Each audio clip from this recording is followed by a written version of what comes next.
Hi, it's Andy. Hi, it's Dave. Hi, it's Kirk. Welcome to the A.D.K Rock and Metal channel, and today's video is a great song by a great band. I'm not going to tell you who it is because I want to get Andy and Kirk's thoughts, but no, it is a great song and it is a great band, and I hope you enjoy it. But I want you to go in there with no knowledge, but I'm fairly certain. Well, Kirk will know who it is. Andy, no clue. Maybe, I don't know. Let's find out. Let's go check it out.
I'll take a guess, Dave. Yeah, go for it. I don't know it, never heard it, never seen it, but I think picking out the vocalist of the band was that Killing Joke. Yes. Yep. Over to you. So, Killing Joke and the song Millennium. I'll come back to me last because I can talk about this song. So I'm going to throw it to you, Andy, as you've already brought up the band. Talk about them. know the name, know the bloke. Jazz Coleman, is that his name? I don't know how I know this stuff, but they're not metal. So to me, I might be wrong, might get crucified for that, but it's somebody I've never, a band I've never listened to, never heard them on a radio or a playlist or on a music video run through or anything. It very early on, I'm sure I saw a still of Mel Gibson, because I thought that there's going to be Mad Max clips in here, but I don't think there was actually real Mad Max clips, which is my absolute all-time favourite film, 1 and 2. There was very obviously big nods to Mad Max and the vehicles, but there's also some Maoris in there, lots and lots of images, like pentagrams and all sorts going on. But so I was sort of trying to take all that in, and trying to confirm that it was Killing Joke, and thinking, why is this a great song and why is it a great band? Because I've never heard it, but it's obviously very famous and very popular. Even when you said the title, it still didn't ring a bell, to be honest. I did like the main chuggy riff, nice and simple, catchy and heavy. Yeah.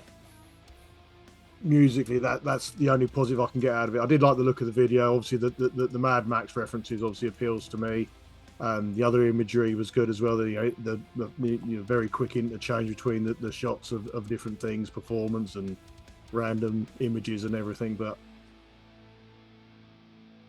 I mean, Killing Joke for me, I mean, they've been around since the 70s, so I think they've got that sort of punk origin. They have, originally a punk band. Yeah. Maybe sort of grown more metal over the years. I think they did. Did they headline a festival I went to once? But I did obviously go and watch them at the time because they didn't appeal. And they still don't, I'm afraid. But obviously, very popular band, very, very, lots of fans. Probably got a huge catalogue of albums as well. Long career, but not one for me. No problem. Over to you, Kirk.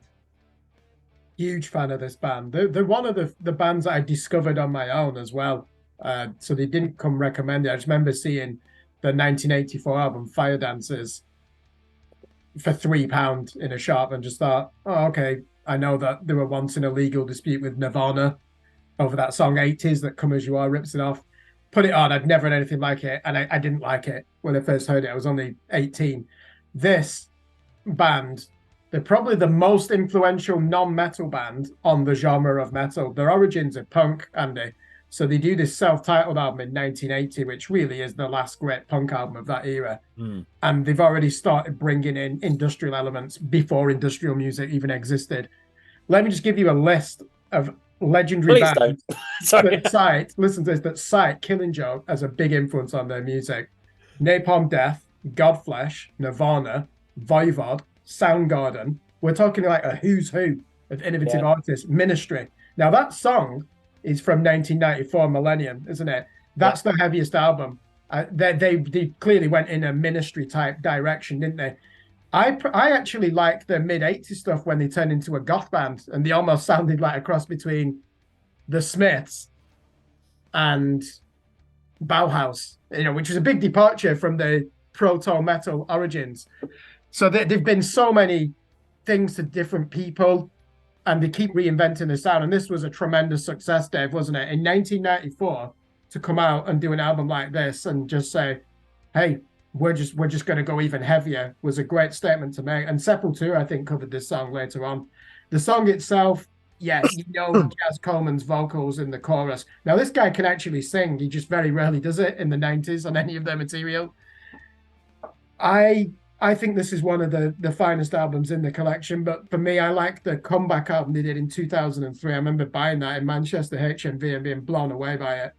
They just keep getting heavier and heavier. So, Andy, last thing I'm going to say, they've actually ended up being like an industrial metal, even like a post-metal band. They just keep getting heavier over the years.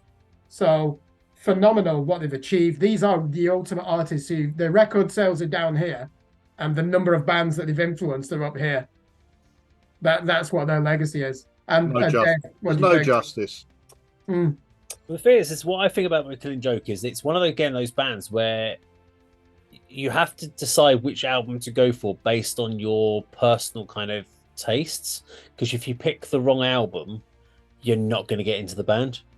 It's going to be the wrong vibe because they're like a chameleon of styles. They like to throw in change and do stuff, and that's why they influence so many different styles of artists out there. The reason I picked this one, 1994, I actually remember this quite vividly being played a live performance. I think it's either a live performance or the video. I think it was it was the video, and it was played on Top of the Pops, and because they were in the top 20, I think this was single, or even it might have even broken into the top 10. This track in 1994, talking about the Millennium. You're like, you got 6 more years to go, mate.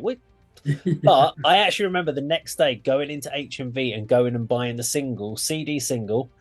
And I was going, oh, what's the bonus tracks? And it was fucking like 4 more remixes of it. And I'm like, ugh, just remixes of the same fucking song. And I was like, there's only so much you can do with that. It just sounded the same, just with drum and bass tracks and stuff on it. But it was the one that got me into that album and got me into Killing Joke. But then that's the only album that I've really got into, because the other styles aren't quite me. But they don't sound like that on any other album. But listen to this. I could hear the Faith No More influences in there. Again, I don't know what it is with Faith No More today, but I'm hearing Faith No More in these bloody artists today. Guess who Faith No More's main influence was on their debut album? Killing Joke. They even said that we were a Killing Joke ripoff. But you hear those beats and you hear his vocal stylings and the flip between the clean to the heavy. You can definitely kind of get those vibes with it. So I just thought, yes, it was time for us to pay a little bit of a homage to Killing Joke and, of course, Millennium. Now, if you like this video, please do like, share, subscribe, and we'll see you on a video sometime very soon. Take care.